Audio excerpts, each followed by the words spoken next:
नमस्कार दोस्तों, मैं विशाल कुमार आप लोगों को स्वागत करता हूं इस YouTube channel success science series में। तो आज देखेंगे आज ने रचना का उद्देश्य निरूपित करें। जो डॉक्टर किशोर जी ने आंजनेय कविता मतलब महाकाव्य की रचना किया, तो उनका क्या उद्देश्य था उसी को आज देखेंगे। तो उनका उद्देश्य ये था कि आंजनेय, जिसका अर्थ होता है अंजनी पुत्र यानी कि हनुमान जी, तो हनुमान जी से रिलेटेड बहुत बात को हम लोग को सिखाने की कोशिश किए। तो वही उनका उद्देश्य था। तो कौन कौन चीज़ सिखाने की कोशिश किए वो बात आज समझेंगे। तो जब किसी महान कृति की रचना होती है तो अनायास लोगों का ध्यान उस तरफ आकृष्ट हो जाता है। ऐसे तो एक ही कवि अपनी रचनाओं में कई बातें दोहराता रहता है। शिल्प और भाव को एक साथ लेकर चलने की प्रवृत्ति भले ही उसकी नई हो, किंतु यह भी सत्य है कि कोई महान कलाकार अपने जीवन में सिर्फ एक ही बार महान कलाकृति गढ़ पाता है। उसकी शेष कलाकृतियाँ उसकी साधना यात्रा के विभिन्न कील स्तंभ है, जो उसकी मंजिल की दूरी बताते हैं, किंतु मंजिल कैसी हो और उसकी प्राप्ति कलाकार ने किस ढंग से की, यह बताने वाली कलाकृतियाँ उसकी सिद्धि का प्रमाण है। अतः स्वाभाविक है कि वह किसी न किसी महत् उद्देश्य से प्रेरित होकर ही अपनी मंजिल तक पहुँचने का दुस्साध्य प्रयत्न करता है। तो यहाँ पर यह बात लिखा हुआ है कि कोई भी जो महान कृति का रचना करता है तो उसका ध्यान न करने पर भी चला ही जाता है कि उसने ये बात बताई। उन्होंने बहुत अलग अलग तरह के कुछ ऐसे भी व्यक्ति होते हैं जो ज़िंदगी में एक ही बार अच्छे कर्म करते हैं, कुछ बहुत बार भी कर लेते हैं। तो यहाँ पर बातें हैं कि वे कहीं न कहीं से प्रेरित होकर कि मंजिल कैसी और उसकी प्राप्ति कलाकार ने किस ढंग से की, यह सब जो यहाँ पर ये सब जो बात है किस ढंग से कि यह बताने वाली कलाकृतियाँ उसकी सिद्धि का प्रमाण है। अतः स्वाभाविक है कि किसी न किसी महत् उद्देश्य यानी कि कोई न कोई उद्देश्य से ही वे किसी की रचना करते हैं। आंजनेय की रचना के पीछे महाकवि किशोर का उद्देश्य इसी तरह दुस्साध्य है, मतलब बहुत मुश्किल से उनका साध्य रहा। किशोरी जी की मतलब किशोर जी की साधना और आराधना दोनों के समवेत रूप का प्रतिफल है। दोनों को उन्होंने सही तरीके से किए। एक साधना होता है और एक आराधना होता है, तो दोनों का थोड़ा थोड़ा सा अर्थ है। मतलब सिंपल अर्थ ये होता है कि एक कोई भी उद्देश्य का पूर्ति होना तो वो साधना होता है, और आराधना होता है एक तरीके से पूजा करना। तो इसी बात को यहाँ पर लिखे कि आंजनेय की रचना के पीछे महाकवि किशोर का इसी तरह दुस्साध्य रहा। किशोर जी की साधना और आराधना यानी कि वे उनका उद्देश्य पूरा हुआ, और साथ में जो पूजा किए यानी कि आराधना किए, दोनों के समवेत रूप का प्रतिफल इस काव्य में दिख पड़ता है। दोनों का योग दोनों के माध्यम से ये कविता में ये सब दिखाई देते हैं। किशोर जी ने युग बोध, भगवान और इंसान, कफन फाड़ कर मुर्दा बोला, अहिल्या का विलाप, सूरज नाया, पुरानी धरती, राही और मंजिल आदि कविताओं में जो कुछ कहा वह सामाजिक दृष्टि से भले ही भरपूर है, किंतु धार्मिक, राजनीतिक, सांस्कृतिक और आध्यात्मिक दृष्टि से उन्हें कुछ और कहना शेष ही था। किशोर के काव्य में कथात्मक संवेदना पहले ही देखी गई है, अतः एक गीतकार के रूप में पसरने और फैलने की शक्ति भी उनमें है, जो किसी महाकाव्य की रचना का पूर्वाभास हो सकता है।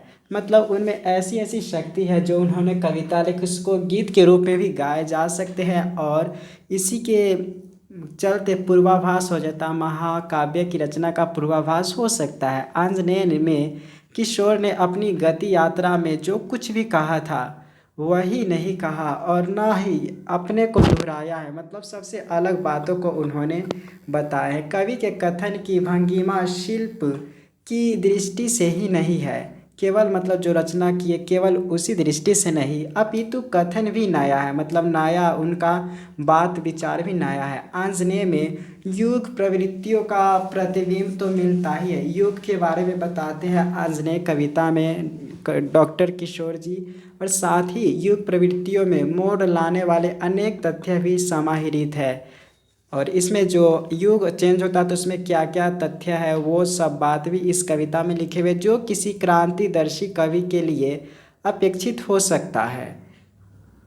कवि ने यहाँ युग प्रवृत्तियों के अभिप्राय को कई रूपों में व्यक्त किया है। डॉक्टर राम परवेश सिंह ने बहुमुखी आयाम का महाकाव्य आंजनेय में यूँ दर्शाया है कि व्यक्ति और समाज, शासक और शासित, व्यक्ति और उसकी क्षमता, चिंतन और क्रियान्वित को बड़े ही मार्मिक ढंग से व्यक्त किया है। इतना सारा चीज़ को डॉक्टर किशोर जी ने अच्छे से लिखे हैं। कौन कौन चीज़ में? व्यक्ति और समाज के बारे में, शासक और शासित के बारे में, व्यक्ति और उसकी क्षमता के बारे में, चिंतन और क्रियान्वित के बारे में उन्होंने बहुत ही मार्मिक ढंग से व्यक्त किया है। कवि ने युग प्रवृत्तियों का अभिप्राय, राष्ट्रीयता, युग प्रभाव, जनजीवन को आंदोलित करने वाली घटनाओं द्वारा व्यक्त किया है।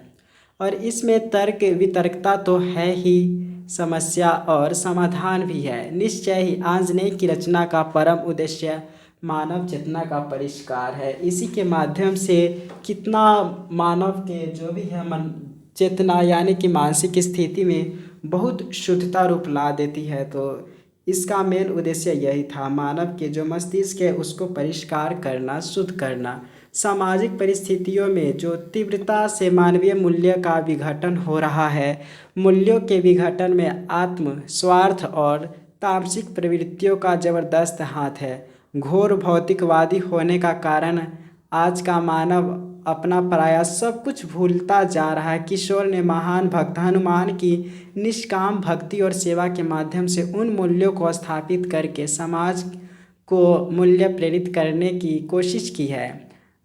डॉक्टर सिंह के शब्दों में सामाजिक समस्याओं एवं प्रवृत्तियों की ओर पाठक का ध्यान आकृष्ट करके कवि ने विभेद, वर्ग संघर्ष, शासन, देश घोषणा, अहमवादिता, भौतिक नियमों की हुंकार, युद्ध, रक्त, अग्नि की वर्षा, भय की पूजा, विवश होकर काम करने की प्रवृत्ति, वाणी की स्वतंत्रता, नियम की भ्रष्टता, नियम अस्पष्टताओं द्वारा आतंक, अंधकार में दौड़, विनाश का मुख हमेशा खुला होना, सत्य का विरोध, सत्य को छिपाने वाले चाटुकारों की राजा सत्ता में पूंछ, दलित, दरिद्र, कलह, असफलता मूलक अश्रुतर्पण, दंभ, संताप और मृत्यु, ये सब जो उनका रचना है आदि में नया प्रकाश ढूंढ निकाला है। ये सब के बारे में नए बातें को उजागर किए हैं डॉक्टर किशोर जी ने। वह प्रकाश है शक्ति का प्रयोग जिसे देश, काल, परिस्थिति के अनुसार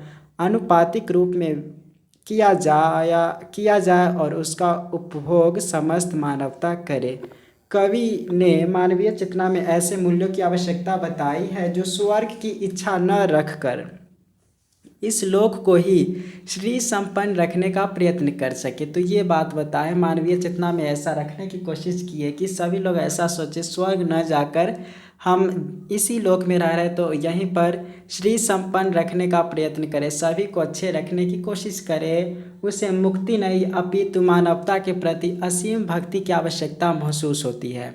राम नाम के जाप के बल पर स्वर्ग की चिंता छोड़कर इस भूतल को ही स्वर्ग बनाने की चेष्टा करें। इन्हीं व्यापक उद्देश्यों को लेकर इस महत् काव्य की रचना डॉक्टर किशोर ने की है। तो इस तरीके से आंजनेय का मुख्य उद्देश्य जो भी था आप समझ के इसी तरीक़ा से और भी मतलब इस सब्जेक्ट को पढ़ने के लिए ज़रूर सब्सक्राइब करें। और Hindi MIL 100 marks Bihar university part 2 के लिए ये तो वीडियो देख ही रहे, प्लेलिस्ट से आप पूरा देख लीजिएगा। So thank you so much for watching.